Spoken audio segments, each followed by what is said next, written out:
Okay, so the JiggleDeformer.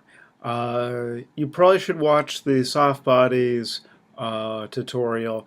It's basically the same tool as doing soft bodies. It's just a slightly friendlier interface. So I have my bag of candy or sack of flour or whatever you want to call it here. I have bounced it up and down twice. Okay, so as you see, I have a soft going up and then a very hard impact coming down and a few little bounces in between. Okie dokie. So, grab a piece of geometry that's attached to the rig. As you see, it's skinned into the rig. And I go to the animation menu set and create deformers and JiggleDeformer. Check the option box, and we'll start off with a stiffness of 0.5, dampening at 5, and weight at 1. Okay, and so we'll hit apply and rewind, hit play, and we watch it jump up. And as you see, it jiggles and bounces sort of out of control, which is a lot of fun for a few minutes, but the thing is, you're going, wait a minute, I just need something bouncy for my job, and, I gotta get this thing under control. So, after you watch it a few times, or I'll hit rewind. Okay, I have the bag selected still. I pop to the JiggleDeformer here, so Jiggle 1 is what it's called. And I can play with the stiffness and the dampening. And so it's just going to do stiffness of 8, dampening of 8. And you hit play. And you go, okay, well, that's different. All right. So I'm going to leave the dampening at 8 and try a stiffness of 0.2. So the range you're working from here is 0 and 1. And remember, 0 is a very special number. So having a little bit of something is very different than having none of it. So just want to reiterate that. Okay. So, that's looking pretty interesting. Maybe I'll take this down to dampening of 1.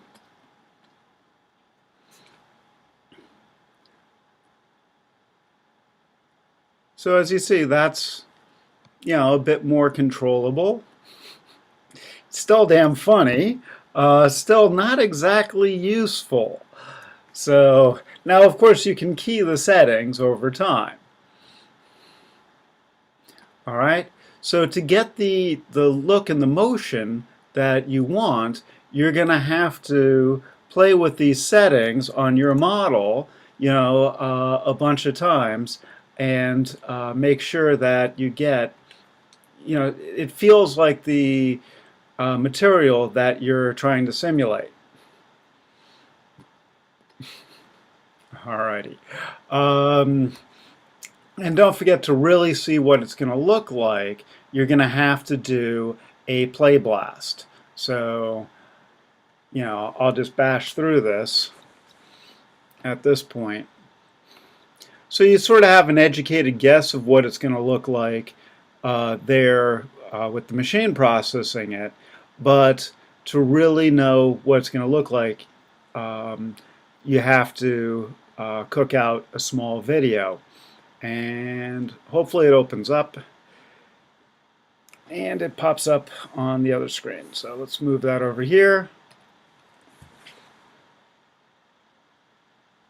And it's looking pretty much the way we expected it. But that's where you make your judgment. The other quick thing I would like to remind you of, kill that, is you want to go to your preferences, which you can get to with this button here, or going up to Windows, Settings and Preferences, and you go to the time slider. Make sure you're set to play every frame. All right, it'll just blow apart if you have it at real time 30 frames a second or real time 25 frames per second. Okay, I do things 30 because I'm an American. It's how I'm used to working.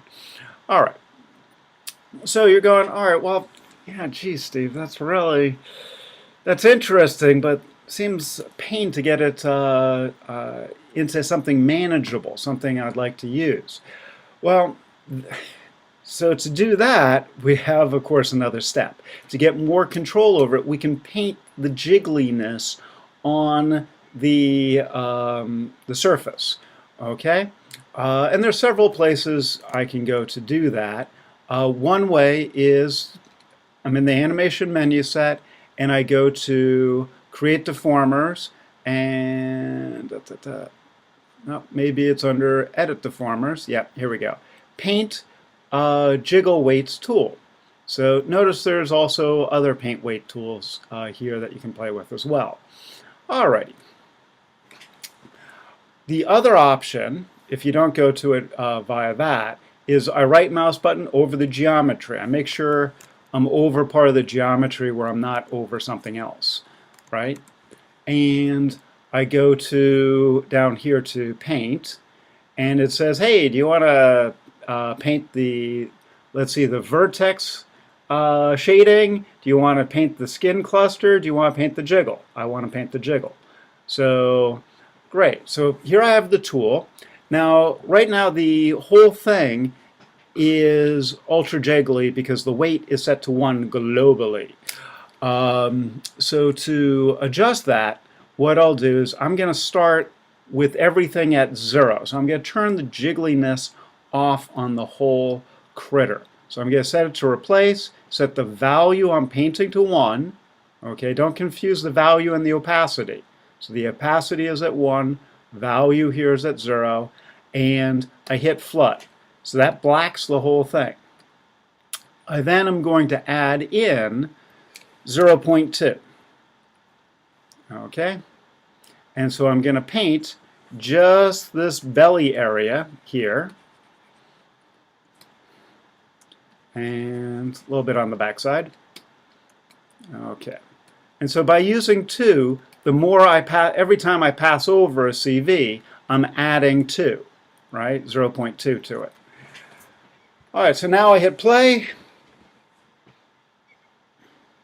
And so there I get that nice little secondary action on it, okay? And it's controllable. All right, so I have a little bit of hop that I've animated in because that's sort of natural. Okay, so it's, you know, just when you jump off of something, right? You absorb the impact with your knees, and you go up and come down a little bit.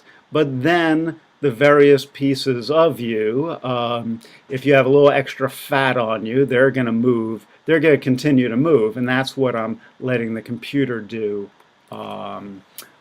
in this simulation. Okay, so you look at it and you go, oh, gee, I need more of that. Okay, so you know, you really paint some stuff in there, paint a little bit down there, and I've decided I'm going to leave the top fairly unjiggly, paint a little bit along the back side. Maybe I'll just jiggle up the these guys a little bit. Now, there we go.